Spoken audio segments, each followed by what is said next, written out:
नमस्कार। बिहार में मोदी सरकार नीतीश को धीरे धीरे करके साइडलाइन करने की पूरी कोशिश कर रही है, लेकिन दूसरी तरफ नीतीश है कि वो टिके हुए हैं और कह रहे हैं कि आप जितनी भी कोशिश कर लीजिए, लेकिन बिहार में अगर सरकार बनानी है तो मेरे बिना काम तो नहीं ही चल पाएगा।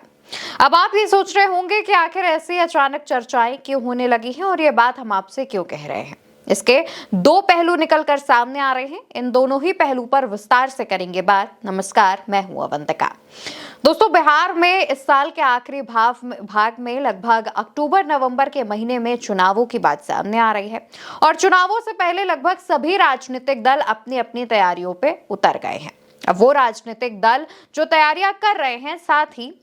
जो मोदी सरकार है यानी कि भाजपा है, उनकी तरफ से भी तमाम तैयारियां की जा रही हैं। लेकिन भाजपा ये चाहती है कि अगर चुनाव में एनडीए को बहुमत मिले तो नीतीश को कुर्सी ना देनी पड़े। इस वजह से बीजेपी पहले से ही कई प्लान्स तैयार कर रही है और इसी कड़ी में अब भाजपा की तरफ से अपने एक नेता को बड़ी जिम्मेदारी इनडायरेक्टली सौंपी गई है। लेकिन इससे पहले ही नीतीश सरकार ने एक चाल चल दी। नीतीश सरकार की तरफ से और खास तौर पर खुद नीतीश कुमार की तरफ से अल्पसंख्यक आयोग का गठन कर दिया गया। इसकी जिम्मेदारी अपने एक बड़े और कद्दावर नेता को सौंपी गई और इसके एक ही दिन बाद यानी इसके अगले ही दिन खबर सामने आती है कि अगड़ी जातियों के विकास के लिए राज्य में उच्च जाति आयोग बनेगा और ये जिम्मेदारी भाजपा नेता को सौंपी गई। अब ऐसे में सवाल इसकी टाइमिंग्स पर भी उठ रहे हैं कि आखिर पहले अल्पसंख्यक आयोग और उसके बाद उच्च जाति आयोग बनाने की जो घोषणा की गई है, उसके पीछे की टाइमिंग्स, उसके पीछे की वजहें, तमाम चीजें तलाशी जा रही हैं। दोस्तों, अगर अगड़ी जातियों पर पहले हम बात करें तो अगड़ी जाति के विकास के लिए बिहार में एक आयोग बनाने की घोषणा नीतीश सरकार की तरफ से की गई है, या फिर ये कह लीजिए कि नीतीश कुमार से करवाई गई है। इसे उच्च जाति आयोग का नाम दिया गया है और इस आयोग की जो जिम्मेदारी है यानी कि इस आयोग का जो अध्यक्ष बनाया गया है वो भाजपा नेता महाचंद्र प्रसाद हैं। भाजपा नेता महाचंद्र प्रसाद सिंह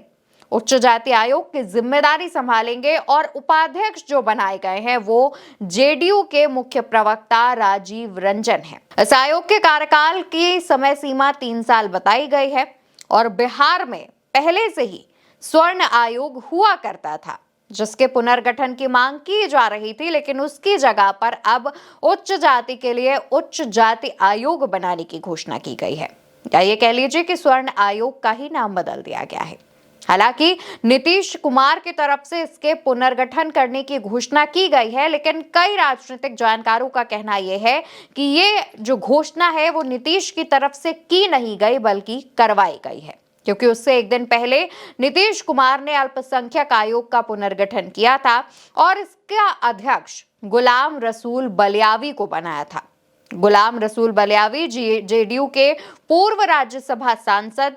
वक्फ कानून को लेकर के सरकार के खिलाफ विरोध कर रहे थे और उनके विरोध करने के बाद जो मुस्लिम वोट बैंक है वो नीतीश से छिटकता नजर आ रहा था। इस वजह से नीतीश ने गुलाम रसूल बलियावी को एक बड़ी जिम्मेदारी सौंपी और अल्पसंख्यक आयोग की जिम्मेदारी उनके हाथों में रख दी। गुलाम रसूल वक्फ संशोधन कानून को लेकर के विरोध कर रहे थे और याचिका भी उनकी तरफ से वक्फ कानून के विरोध में डाली गई थी और उसके बाद जब जेडीयू ने उन्हें अल्पसंख्यक आयोग का अध्यक्ष बनाया गया तो इसके पीछे की वजह जो वरिष्ठ पत्रकारों के जरिए हमें पता चली है वो ये कहा जा रहा था क्योंकि गुलाम रसूल बलियावी लगातार वक्फ कानून का विरोध कर रहे थे। एक तरीके से वो केंद्र सरकार का भी विरोध कर रहे थे क्योंकि ये कानून केंद्र सरकार की तरफ से लाया गया है। तो कहा यह जा रहा था कि इनडायरेक्टली नीतीश के गवर्नमेंट में नीतीश के ही नेता मोदी का विरोध कर रहे हैं। अब उसके बाद गुलाम रसूल बलियावी को अल्पसंख्यक आयोग की जिम्मेदारी सौंपी गई है और अब वो उसके अध्यक्ष भी हैं। लेकिन उसके अगले ही दिन उच्च जाति आयोग के गठन की बात सामने आती है और उच्च जाति आयोग की जो जिम्मेदारी है वो भाजपा नेता को दी जाती है, जिस पर कहा यह गया कि अगर जेडीयू चाहते तो अपने भी किसी नेता को इसमें अध्यक्ष बना सकते थे। लेकिन उन्होंने भाजपा नेता महाचंद्र प्रसाद सिंह को अध्यक्ष बनाया और अपने नेता को उपाध्यक्ष बनाया। इस मामले पर कई राजनीतिक जानकारों का कहना यह है कि भाजपा लोगों के बीच ऐसा मैसेज देना चाहती है कि उच्च जाति के जो हित हैं, उच्च जाति के जो कामकाज हैं और उच्च जाति से रिलेटेड जो भी चीजें हैं वो भाजपा इजीली मैनेज कर सकती है और उसके लिए भाजपा ही उपयुक्त है।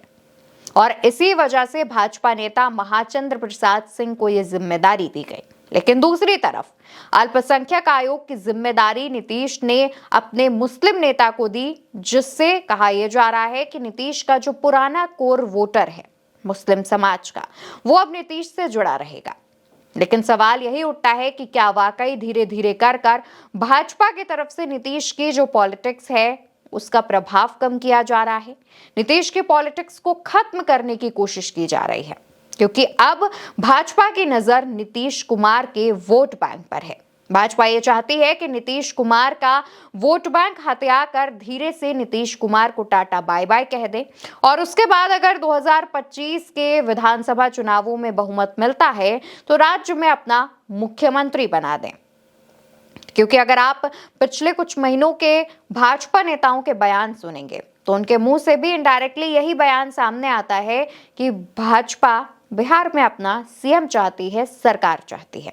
और इसके लिए वो नीतीश से खास डील करने के लिए भी सामने है। नीतीश पर अलग तरीके का प्रेशर बनाया जा रहा है और जिस तरीके से विपक्ष भी नीतीश के स्वास्थ्य पर सवाल उठा रहा है उसका फायदा कहीं ना कहीं भाजपा को भी मिलता दिखाई पड़ रहा है।